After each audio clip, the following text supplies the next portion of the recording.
कौने फूल पियर है माता कौने फूल लाल है। कौने फूल पियर है माता कौने फूल लाल है। कौने फूल पहिरन माँ के कौने फूल सिंगार है। कौने फूल पहिरन माँ के कौने फूल सिंगार है। चंपा फूल पियर है माता अरहुल फूल लाल है।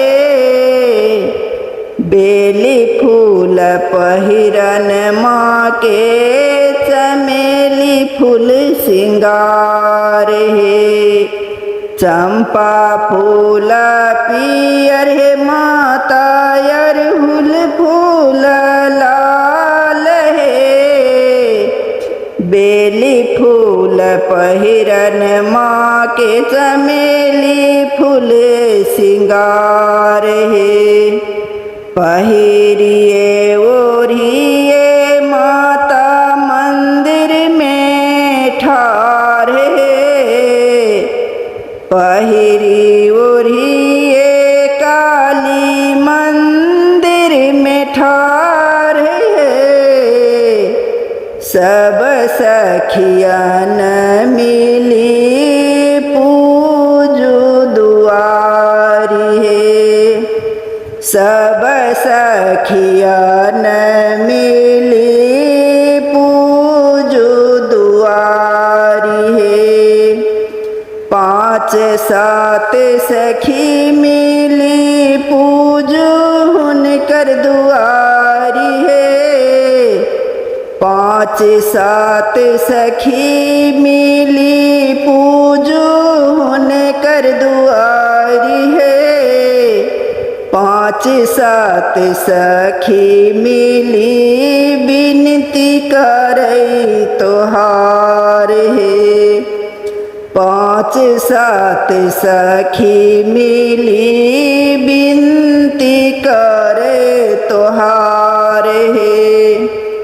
हमरो बिनैया माता सुनु बारंबार है। हमरो बिनैया माता सुनु बारंबार है।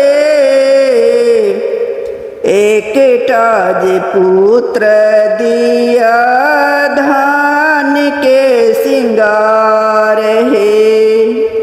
एकटा जे पुत्र दिया धान के सिंगार है।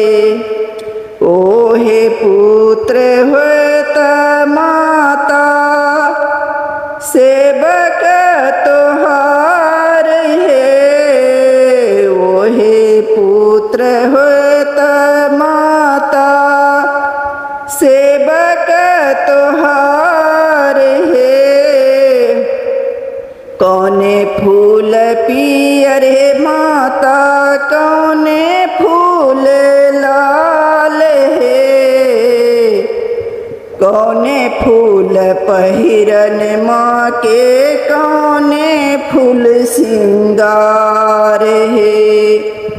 कौने फूल पहिरन माँ के कौने फूल सिंगार है।